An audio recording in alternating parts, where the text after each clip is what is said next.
Guilt and shame are two descriptors that are oftentimes used interchangeably, and yet they describe two very different emotional states. And this is why the whole concept of emotional granularity is so important. We tend to be a little bit vague when it comes to identifying exactly what it is that we're experiencing within. And this is because sometimes we don't have the language, we don't have the understanding, or that we don't have the capacity to tolerate the intense visceral sensations that are going on inside of us.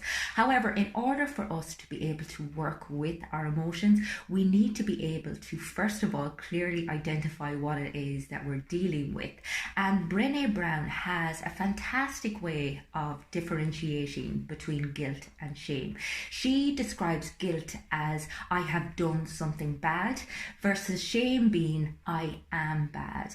And as you can see, there is a really significant difference between those two states, because when you have done something bad, it is linked into a behavior, and yes, you feel bad about it, but it isn't an inherent character flaw. Whereas when you assume that you are bad, that there's something wrong with you, that your character is flawed, it really damages your self-worth and the way in which you see yourself. Another way I like to differentiate between the two emotions of guilt and shame is that shame damages our relationship with ourselves and our relationships with other people, whereas guilt is technically designed to protect our relationships. I mean, we feel guilty when we are either planning to hurt somebody, or we feel that we have hurt somebody or let them down in some way. And consequently, we are being triggered to make things up to that person. And that's what guilt is designed for. Although sometimes when we don't process our guilt properly, or when we're not able to fully identify the message that it is giving us, it can just feel heavy, it can weigh us down, and it can impact on our overall mental well-being. However, that being said, guilt is a lot easier to deal with than shame. Shame is this inherent sense of inadequacy, of not wanting to be who you are, not accepting yourself as a valid human being. And it is horrible sensation to walk around with, because you just feel like you are good enough for nothing, that you don't deserve even your own compassion and acceptance, never mind anyone else's. And this is the way in which it insidiously damages all of your relationships, because even when another person is available with love and looking to connect with you, you just can't accept it, because you just feel that you are inherently flawed, that there is something wrong with you, and that you do not deserve to feel good. One commonality that guilt and shame share is that generally people who struggle with these emotions, who cannot process them adequately, come from a childhood environment where there was a lot of harsh judgment, a lot of cynicism, where a person's emotional needs weren't met, and consequently they internalize this concept of themselves being flawed and being unworthy of being loved or having their needs met. And this can impact on so many aspects of your life, oftentimes at a very subconscious level. You just assume that you're not good enough for your relationships, for your career, and that you don't deserve to treat yourself well. And oftentimes this can result in us almost subconsciously sabotaging our relationships without even realizing it, because we just assume that the person is going to leave anyway, or that they don't love us, and consequently we're so attached to that belief that we just end up not trusting the person, and we can't fully connect with them, and as a consequence their relationship is damaged or just completely disintegrates. Likewise, we tend to make decisions that aren't exactly healthy or beneficial for us. We have a tendency towards addictive behaviours, maladaptive behaviours, people pleasing, just always abandoning ourselves in everything that we do, because we just do not see ourselves as being worthy of being treated well, or even treating ourselves well. And it's continuously walking around with this heaviness, because again, shame and guilt feel like a weight on your shoulders, others, particularly if there has been any trauma in your past. You can be carrying around all of these memories, all of these unprocessed emotions, which can quite literally weigh you down. And I'm not just talking about at a visceral level, I mean physically as well. People who experience deep levels of shame and guilt, they tend to assume that they weigh more. They find their days harder to get through. Everything feels heavier. Everything feels like more of a challenge. So it really impacts on the way that you perceive your life and that you perceive the world.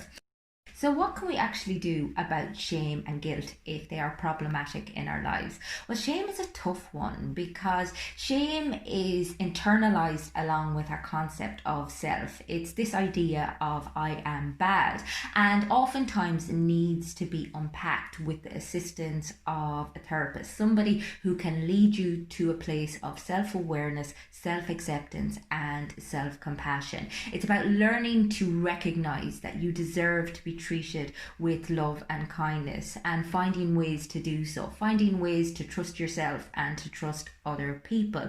Guilt, on the other hand, is something that we deal with on a daily basis, and it's necessary in order for us to remain decent human beings. I mean, we need to be able to objectively look at our behaviors and take responsibility when we may have behaved in a way that wasn't all that mature or benevolent. And it's recognizing, I suppose, that sometimes we do things at a subconscious level. However, we are still accountable for them, and being able to be humble enough to apologize in a way that is authentic, as opposed to just a very superficial, almost toddler-like apology, which really doesn't cut it. I mean, ultimately, guilt is all about preserving and protecting our relationships. And this sometimes means acknowledging when you've acted out of a place of pain or jealousy or anger, and that action wasn't all that appropriate. So being able to compassionately look at your own behavior, to be aware of where that reaction came from, but to also ensure that you mend and repair the relationship in a way that is appreciated by the person who you have offended or who you have hurt.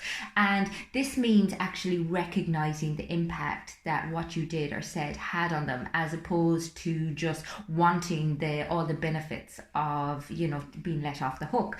So it's about really pushing yourself into the other person's shoes, being very empathetic, seeing things from their perspective as opposed to seeing things from your perspective. So learning how to apologize authentically and effectively, so the other person actually feels heard and appreciated, and that they understand that you understand the impact of what you did or what you said had on them. So they feel validated. And this can actually strengthen our relationships, because there is no relationship that doesn't experience conflict at some stage. There's always going to be differences in opinions. There's always going to be misunderstandings. However, when we repair kindly and efficiently, and when we really make a conscious effort to see things from another person's perspective, it strengthens our confidence in each other, and it deepens the connection of the relationship. And again, just to note that guilt isn't there as a type of self-punishment. Guilt is an opportunity for us to grow. It's an opportunity for us to create greater awareness of some of our triggers, some of the things that we do that possibly aren't all of that beneficial to other people or even beneficial to ourselves. But it's also about, at some stage, forgiving ourselves. I mean, we cannot carry guilt and shame for our entire lives, because it's just like a chokehold. It consumes you. It will eat you up. So as long as you are working on self-awareness, on the capacity to identify and to regulate your emotions, then you can recognize guilt and shame. You can recognize the nuances between them, and you can fully begin to explore the root cause of where they come from, but also be able to work on self-compassion and forgiveness and accountability, so that you don't have to carry around those emotions. You don't have to carry the weight of them at all times. And just, I suppose, as an aside, oftentimes we have a tendency to judge both ourselves and others when it comes to guilt and shame. So it's looking at generalizations like I should, you should. You know, our language, the language of our narrative, can be extremely impactful when it comes to the level of guilt and shame that we experience. And the more aware we are of the way we talk about ourselves and our expectations for other people, the less likely we are to get caught up in these rigid expectations and constructs that oftentimes lead us into a place of discomfort and disappointment and disillusionment. If you would like to work with me on any experiences that are problematic for you surrounding guilt or shame, then get in touch with me on my website. It's fundamentals.ie.